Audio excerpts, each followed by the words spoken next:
Hello जी, good morning, Ram Ram. स्वागत है आप लोगों का एक और नए वीडियो में। आशा करती हूँ आप सब लोग बहुत ही अच्छे होंगे। तो आज मैं आपको बताऊंगी, दिखाऊंगी विथ प्रूफ कि मैं कितना कमा लेती हूँ सिलाई से। और अगर आपके पास सिलाई मशीन है तो आपकी कितनी बड़ी ताकत है, बस आप इसे समझती नहीं हैं, हल्के में लेती हैं। जिस दिन आप अपनी ताकत को पहचानेंगी, यकीन मानिए आप भी मेरी तरह एक एक रुपये जोड़ कर, एक एक रुपये कमा कर बहुत पैसा जोड़ लेंगी। मैं क्या करती हूँ इतने पैसे का, कैसे जोड़ती हूँ, कहाँ खर्च करती हूँ, वही सब आपके साथ बताऊँगी। आपको लगता होगा कि बस मेरे हफ्ते में एक दो जोड़ी कपड़े में सिलती होंगी तो क्या कमा लेती होंगी, लेकिन आपको गलत लगता है। मेरे पास सिलाई का रेट बहुत ज़्यादा है। मान लीजिए अगर मैं 2 जोड़ी कपड़े भी हफ्ते में सिलती हूँ या अल्टर करती हूँ तो मुझे बहुत अच्छा पैसा मिल जाता है।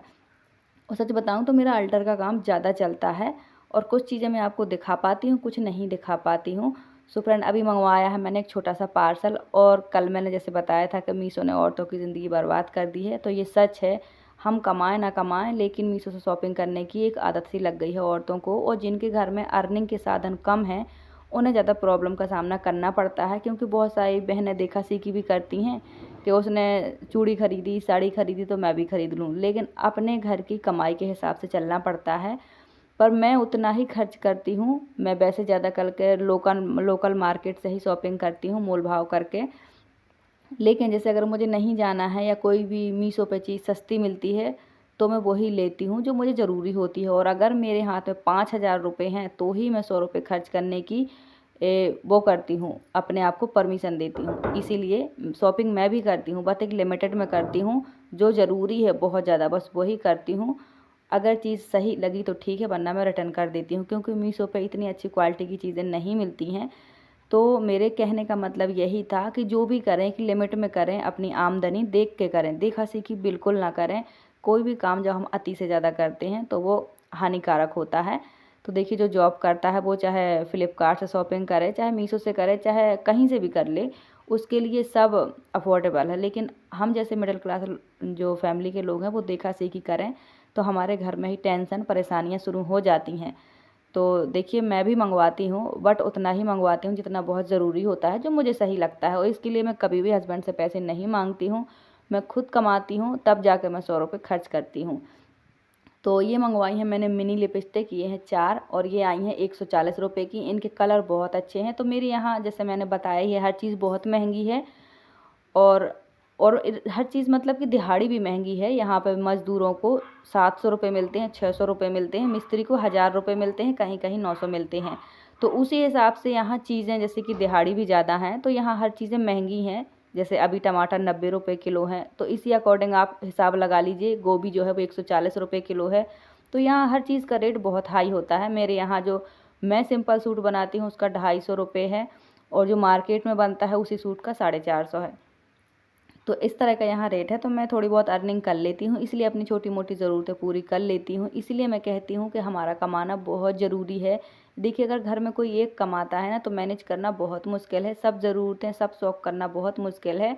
तो अगर आपके पास मशीन है या कोई भी टैलेंट है या मोबाइल है तो आप कमाने की कोशिश ज़रूर करो। देखिए, कोशिश करने में कुछ नहीं बिगड़ता है, हमें अनुभव ज़रूर मिलता है कि ये काम नहीं चला तो हम दूसरा करेंगे।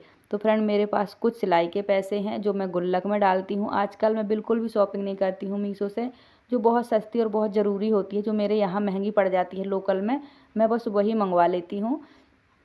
तो आजकल मेरे पूरे पैसे सेव होते हैं जो भी सिलाई के हैं। और क्योंकि देखिए, ज़रूरी है सेविंग करना। काम क्या होता है, आज है कल नहीं है, लेकिन पैसा अगर आपके पास आज है तो आप कल के लिए बचा के रख सकते हो।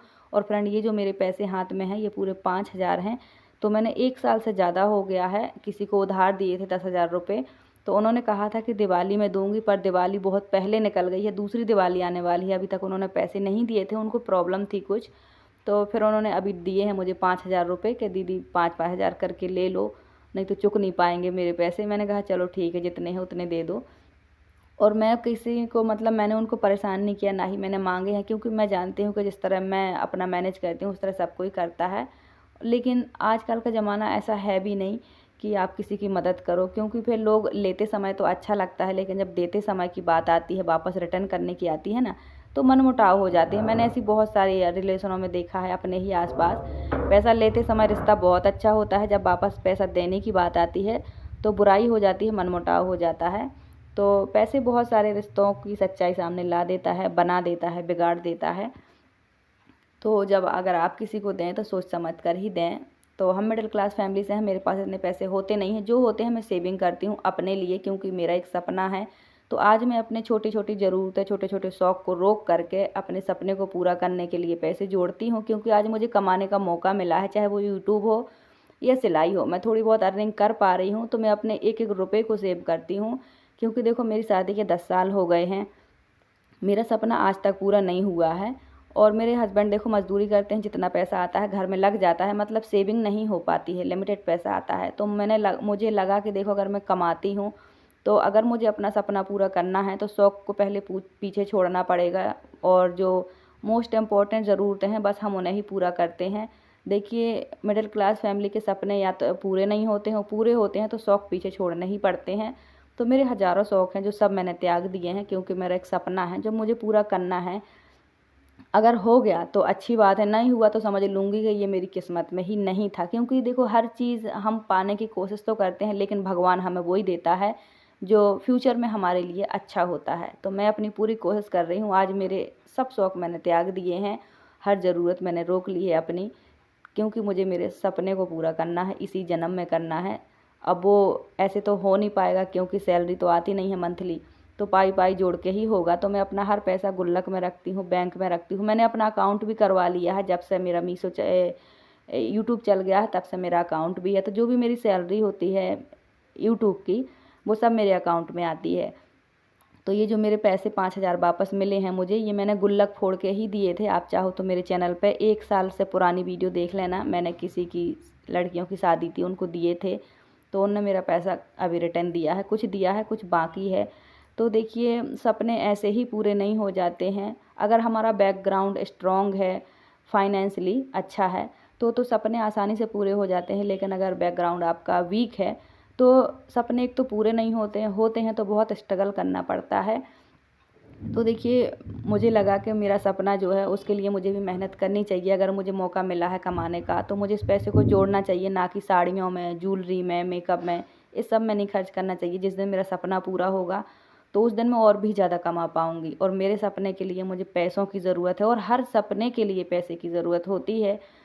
तो बस इसीलिए मैं जोड़ती हूँ, इसलिए मैं कभी फालतू पैसा खर्च नहीं करती हूँ। और यही मैं आप सबसे भी कहती हूँ कि फैमिली, बच्चे, घर परिवार संभालना अलग बात है, ये हमारी ज़िम्मेदारी है, लेकिन सबके कुछ सपने होते हैं, उन्हें भी पूरा करो, इच्छाएं हैं उन्हें भी पूरा करो, लेकिन पहले कमाना सीखो। जैसी घर की कंडीशन है वैसे रहा करो, इससे क्या है कि खुशी बनी रहती है, मेरा यही मानना है। क्योंकि मेरे हस्बैंड मज़दूर हैं, अगर मैं अनलिमिटेड सोचूं और अनलिमिटेड करूं तो वो सही नहीं होता है। सो देखिए फ्रेंड, अगर हमारे पास सिलाई मशीन है तो हम कमा सकते हैं। शुरुआत करना ज़रूरी है, थोड़ी थोड़ी शुरुआत में पैसे मिलते हैं, लेकिन जब आपकी पहचान बन जाती है तो फिर वही थोड़े थोड़े हमारे ज़्यादा में बदल जाते हैं। तो इसलिए मैं आप सबको दिखाती बताती हूँ, ताकि आप सबको हौसला मिले। बहुत सारे लोग स्थिति के अनुसार भटक जाते हैं, जैसे परेशानी आई तो बहनें सोचती हैं अब नहीं करना है बस। तो ये कभी ना कहना कि अब नहीं करना है। जब परेशानी आए तो और अपने आप को मजबूत बनाना है कि अभी मुझे और भी ज़्यादा करना है, अपने आप को और भी ज़्यादा मजबूती से खड़ा करना, ये ज़रूरी है। इसलिए मैं आप लोगों को दिखाती हूँ, बताती हूँ। वरना आप तो मेरी कंडीशन देखते ही हो, मेरा अपना कुछ भी नहीं है, लेकिन फिर भी मैं आपको पैसा दिखाती हूँ। मैं चाहूँ तो उस पैसे को खर्च करके बेड भी खरीद लूँ, फ्रिज भी खरीद लूँ, कूलर भी खरीद लूँ, अपने लिए अच्छी साड़ी भी खरीद लूँ। पर नहीं, जो आज तक मुझे नहीं मिला, मुझे वो अभी भी नहीं चाहिए। अभी मुझे अपना सपने के लिए जोड़ना है। ये समय मेरे पास जो है ये कभी आएगा नहीं, इसलिए मैं ऐसा करती हूँ। इसलिए मैं आपको भी दिखाती हूँ, ताकि आपको थोड़ी सी हिम्मत मिले, थोड़े से आप मोटिवेट हों। और ज़िंदगी ऐसी ही चलती है, देखिए कब वक्त बदल जाए कुछ पता नहीं है, लेकिन जैसा वक्त है उसमें खुद को मैनेज और हैंडल कर लीजिए। किसी के सामने हाथ बिल्कुल ना फैलाइए। अगर फैलाना है तो समय के सामने फैलाइए कि मुझे थोड़ा समय और दो, मैं और मजबूती से खड़ी होऊंगी। यही मेरा कहना था, इसलिए मैंने आपको दिखाया है। वरना मेरी कंडीशन जितनी बुरी है वो मैं ही जानती हूँ, बट इस कंडीशन में भी मैं आगे बढ़ती रहती हूँ, इसीलिए मैं आपको बोलती हूँ। तो फ्रेंड, ये है हमारे कमरे का लुक चेंज हो गया है। मतलब जो उस तरफ लगी थी ना टेबल, वो इस तरफ लगा दी है, और बेटे ने कहा है कि मैं इस तरफ ड्राइंग करूँगा। इस तरफ उसने अपना पूरा ड्राइंग का कलेक्शन टांग दिया है। आपने तो देखी होंगे कितनी प्यारी प्यारी ड्राइंग है। तो ये बैकग्राउंड बनाया है उसने यहाँ पर ड्राइंग करने के लिए। और मेरे सारे ही काम हो गए हैं किचन के भी। देखो किचन एकदम क्लीन पड़ी हुई है। तो बच्चे स्कूल चले जाते हैं तो एकदम घर खाली खाली और शांत लगता है। और आज है योगा डे, तो आप सभी को हैप्पी योगा डे। सब लोग स्वस्थ रहें, खुश रहें। कभी कभी मैं भी योगा कर लेती हूँ, मतलब ऐसे प्रॉपर नहीं कर पाती हूँ, लेकिन कभी कभी कर लेती हूँ जब टाइम होता है। तो फ्रेंड देखो, हमारे घर में सब्जी नहीं है लेकिन एप्पल रखे हैं, क्योंकि सब्जी बहुत ही महंगी है और शाम को आएगी सब्जी। अभी तो सुबह का टाइम है, अभी मैं वॉइस कर रही हूँ। और एप्पल कल के रखे हैं, तो एप्पल अभी बहुत सस्ते हैं तो वही रखे रहते हैं। और मेरी जो किचन की ऊपर की सेल्फ है वो बिल्कुल खाली रहती है, क्योंकि जो तड़का का ऑयल होता है ऊपर जाता है तो चीज़ें गंदी हो जाती हैं। तो मैं वहाँ कोई बर्तन नहीं रखती हूँ, खाली पैकेट की चीज़ें रखती हूँ, बॉटल वगैरह रखती हूँ, जो तुरंत के तुरंत यूज़ में आ जाती हैं, गंदी नहीं हो पाती हैं।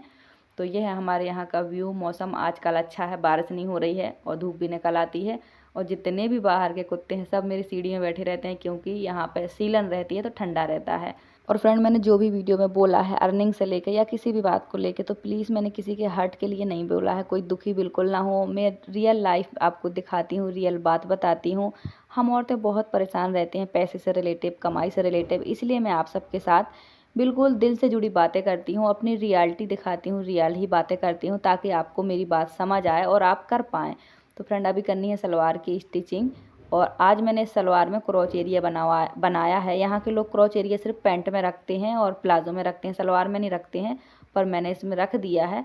और एक बहन ने पूछा था कि दीदी आपने सलवार का कपड़ा कैसे बिछाया है, तो मैंने पहले उसको डबल फोल्ड में किया, फिर 4 फोल्ड में कर दिया। इससे ना दोनों पैरों के कपड़े कट जाते हैं, मतलब दोनों पार्ट कट जाते हैं। तो 4 फोल्ड में कपड़ा इसलिए रखना होता है ताकि एक बार में हमारे दोनों पार्ट निकल जाएं। तो आप भी इस तरह से कर सकते हैं बहुत। और अभी मैंने एक गाउन बना लिया है, बस उसकी वीडियो शूट नहीं हुई है, तो नेक्स्ट वीडियो में आपको दिखाऊंगी कि साड़ी से मैंने कितना अच्छा गाउन बनाया है। और सच बता रही हूँ, मेरी सिलाई जो है, जो मैंने सीखा है, वो बहुत अच्छा नहीं सीखा है। मुझे खुद अपने ऊपर भी विश्वास नहीं है कि मैं ये कर पाऊँगी। वो इसलिए कि मैंने किसी प्रॉपर परफेक्ट मास्टर से नहीं सीखा है। एक फॉर्मेलिटी के लिए 1-2 महीने की क्लास ली थी मैंने सीखने के लिए, और छोटा बच्चा था मेरा और चीज़ें भी नहीं थी मेरे पास, तो मुझे उतने ज़्यादा अच्छे से समझ नहीं आती थी। और 1 घंटे में कितना ही आ जाएगा, लेकिन बस मुझे सीखना था अपने घर के कपड़े सिलने के लिए। जो समय होता है ना, उसका यूज़ करना चाहिए। मैंने सीखा था तो वो आज काम आया, लेकिन सब चीज़ें नहीं सीखी थी। 2-3 जोड़ी अपने ही कपड़े बनाना सीखे थे। और उस टाइम पे इतना पैसे नहीं थे, क्योंकि उनका कहना था कि आप जितने कपड़े लाओगे मैं उतना सिखा दूँगी। और मेरे पास इतना पैसा नहीं था कि मैं 4-6 महीने कपड़े खरीदूँ और उन पे सीखूँ। तो मैंने अपने लिए 2-3 जोड़ी सूट बनाए थे, उन्हीं पे सीखा था और बस छोड़ दिया था। तो जब से मैंने अल्टर करना शुरू किया तो धीरे धीरे मुझे कपड़ों के डिज़ाइन देखने मिले, पैंट के, सूट के, दूसरों के जो अल्टर करवाने आते थे। और फिर जब से मैंने दूसरों की, किसी की कुर्ती बनाई, किसी का प्लाजो बनाया, मतलब जैसे किसी के ड्रेस का मैच बिगड़ गया तो कोई नहीं बनवा लेता अलग से कुर्ती, अलग से पैंट, तो ऐसा भी बनाया।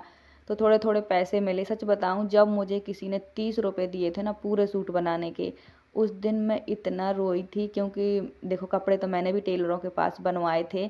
मैंने जब बनवाए थे, जब राजवीर बहुत छोटा था, तब मैंने सुनील का एक सूट बनवाया था ठंडियों का। वो बना था 300 का, बिल्कुल सिंपल। और फिर बनवाया था मैंने और एक मेरी देवरानी ने, हम दोनों ने बनवाए थे सिंपल कपड़े, वो बने थे 250-250 के।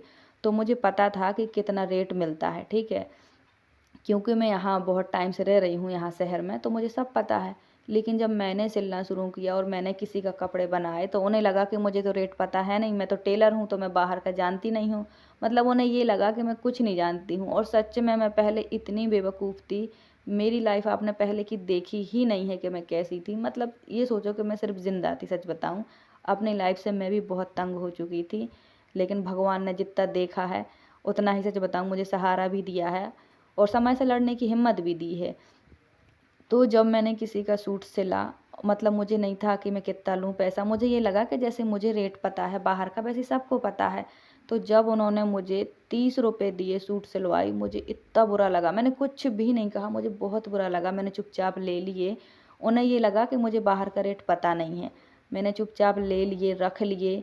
और फिर उसी लेडीज़ ने दोबारा भी सूट लाया, तीसरी बार भी लाया, चौथी बार भी लाया। तो मुझे लगा कि मेरा सब्र, मेरा पेशेंस काम आ गया। धीरे धीरे मुझे इसी के कपड़े सिलने मिलेगा, सीखने मिलेगा और मौका मिलेगा करने का, और मेरी पहचान भी बनेगी कि हाँ मैं टेलर हूँ, मैं कपड़े सिलती हूँ। फिर जब उसके कपड़े मुझे सिलते देखे और लोगों ने, तो आसपास की आंटियाँ भी लेके आईं और जो कुछ बाहर की लेडीज़ें रहती हैं हमारे एमपी साइड के, उनने ब्लाउज़ भी बनवाए। तो ऐसे जाके मुझे पहचान मिली, मेरे काम को पहचान मिली। मैं उस दिन 30 रुपये लेके बहुत रोई थी, लेकिन पेशेंस रखा था, सब्र रखा था, तो आज आपके सामने हूँ। मुझे अच्छा रेट भी मिलता है, काम भी मिलता है। मुझे 30 रुपये मिले थे, अगर उस दिन मैं सिलाई छोड़ देती या बहस करती तो शायद आज मैं आपके सामने नहीं होती। तो कहीं कहीं चुप रहना, कुछ सहना भी ज़रूरी होता है, और यही हमारा क्या बोलते हैं एग्ज़ाम होता है, समझ लो, है ना, हमारे सब्र की परीक्षा होती है। तो आज आपके सामने मैं बहुत मुश्किल से खड़ी हुई हूँ। कुछ लोगों ने तो मेरे आज तक पैसे ही नहीं दिए हैं, क्योंकि जितना मैं आप लोगों के सामने फ़ोन पे या वीडियो पे बोलती हूँ, उतना मैं किसी से बोलती ही नहीं, बात ही नहीं करती हूँ। मेरा जितना भी बोलने का, हँसने का रहता है, सिर्फ मेरे बच्चों के साथ रहता है, बस। सो फ्रेंड, आज की वीडियो कैसी लगी कमेंट करके ज़रूर बताइए। तो अगर आपके पास सिलाई मशीन है या कोई टैलेंट है तो करिए ज़रूर, पैसे ज़रूर कमाइए, अपनी सेल्फ रिस्पेक्ट के लिए, अपनी खुशियों के लिए, अपनी ज़रूरतों के लिए। किसी के सामने हाथ बिल्कुल ना फैलाइए। तो आज की वीडियो कैसी लगी कमेंट करके ज़रूर बताइएगा। वीडियो थोड़ी सी भी अच्छी लगी हो लाइक सब्सक्राइब करिए। Thanks for watching, bye.